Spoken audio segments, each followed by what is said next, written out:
Assalamualaikum warahmatullahi wabarakatuh. Perkenalkan, nama saya Listi Aulia Siregar, MPM 20140013, Prodi PGSD kelas 2C.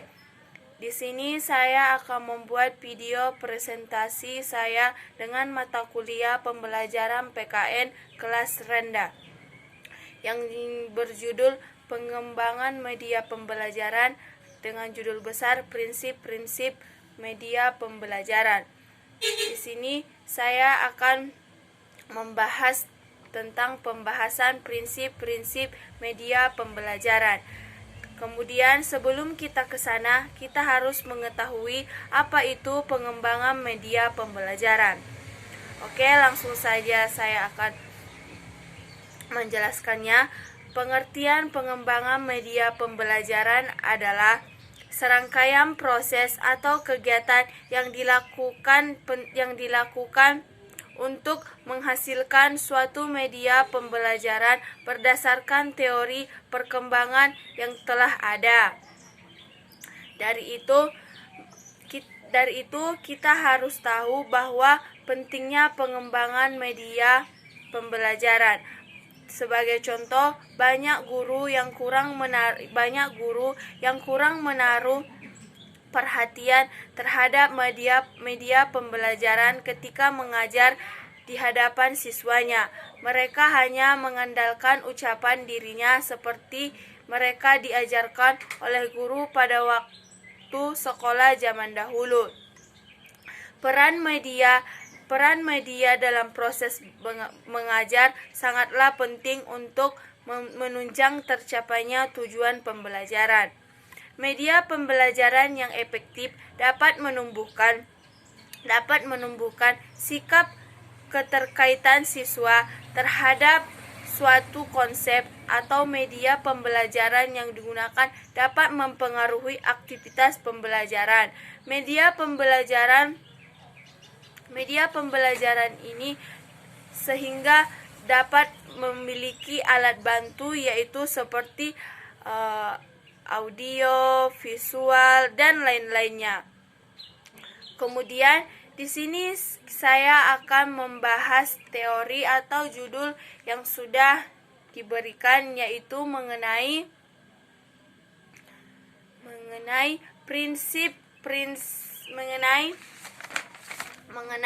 prinsip-prinsip pengembangan media pembelajaran.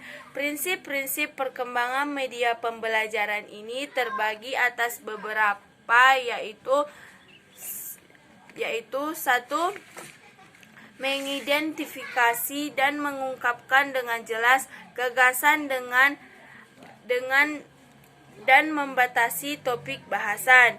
Yang kedua, program yang dikembangkan memiliki tujuan untuk menginformasikan, memotivasi, atau instruksional. Yang ketiga atau C, merumuskan tujuan yang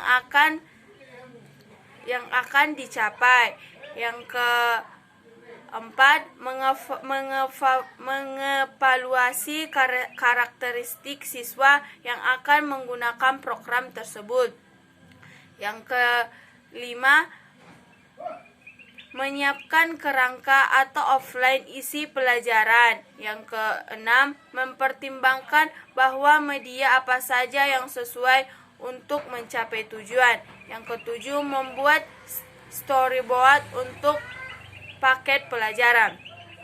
Oke, di sini saya akan mengulang kembali judul yang akan kita bahas, yaitu prinsip-prinsip pengembangan media. Yang pertama atau A, mengidentifikasi dan mengungkapkan dengan jelas gagasan dan membatasi topik bahasan. Yang kedua, program yang dikembangkan memiliki tujuan untuk menginformasikan, memotivasi, atau instruksional. Yang ketiga, merumuskan tujuan yang akan dicapai. Yang keempat, mengevaluasi karakteristik siswa yang akan menggunakan program tersebut. Yang kelima, menyiapkan kerangka atau outline isi pelajaran. Yang keenam, mempertimbangkan bahwa media apa saja yang paling sesuai untuk mencapai tujuan. Yang ketujuh, membuat storyboard untuk paket pelajaran. Dari itu, kita akan mengetahui beberapa media pembelajaran dapat dirancang sedemikian rupa sehingga siswa dapat membuat kegiatan belajar secara lebih leluasa kapanpun dan dimanapun, tanpa tergantungnya pada keberadaan seorang guru. Program-program pembelajaran yaitu audio atau visual, termasuk program-program pembelajaran menggunakan komputer, memungkinkan siswa untuk melakukan kegiatan belajar. Dari itu, saya sudah menjelaskan prinsip-prinsip pengembangan media pembelajaran itu. Sekarang, selanjutnya yaitu prosedur-prosedur pengembangan media pembelajaran. Secara garis besar, prosedur-prosedur pengembangan media pembelajaran terbagi beberapa, yaitu yang pertama, 1. Menganalisis kebutuhan dan karakteristik siswa, yaitu kebutuhan dan proses belajar mengajar untuk kesengajaan antara apa yang dimiliki siswa dengan apa yang diharapkannya. Yang kedua, merumuskan tujuan. Tujuan merupakan sesuatu yang sangat penting dalam kehidupan kita. Yang ketiga, mengembangkan materi pembelajaran, yaitu dalam mengembangkan materi, tindakan yang dilakukan seharusnya menganalisis tujuan-tujuan yang ditetapkan. Yang selanjutnya atau yang keempat, merumuskan alat pengukur keberhasilan. Yang kelima, menuliskan naskah media pembelajaran. Dari itu, di sini yang lebih pentingnya yang harus kita bahas yaitu prinsip-prinsip pengembangan media. Mungkin saya sudah mengucapkannya dari tadi atau menjelaskannya. Di sini saya akan mengulang kembali bahwa prinsip-prinsip pengembangan media ini sangatlah penting bagi siswa-siswa masa dini. Karena prinsip-prinsip ini memiliki pengembangan yang sangat banyak, baik itu mengidentifikasi dan mengungkapkan dengan jelas gagasan untuk membuat topik yang akan dibahas, atau program yang dikembangkan memiliki tujuan untuk menginformasikan, memotivasi, dan instruksional. Yang ketiga, merumuskan tujuan yang dicapai. Yang keempat, mengevaluasi karakteristik siswa yang akan menggunakan program tersebut. Yang kelima, menyiapkan kerangka atau outline isi pelajaran. Yang keenam, menyiapkan naskah untuk membuat storyboard untuk paket pelajaran. Kemudian dari itu kita dapat menyimpulkannya bahwa semua media pembelajaran ini pada zaman ini bisa kita pergunakan dengan memiliki langkah-langkah yang sudah ada diterapkan. Kemudian prosedur pengembangan media pembelajaran ini juga sangat menyangkut bagi kita, seperti menganalisis kebutuhan dan karakteristik siswa. Yang kedua, merumuskan tujuan. Yang ketiga, mengembangkan media pembelajaran.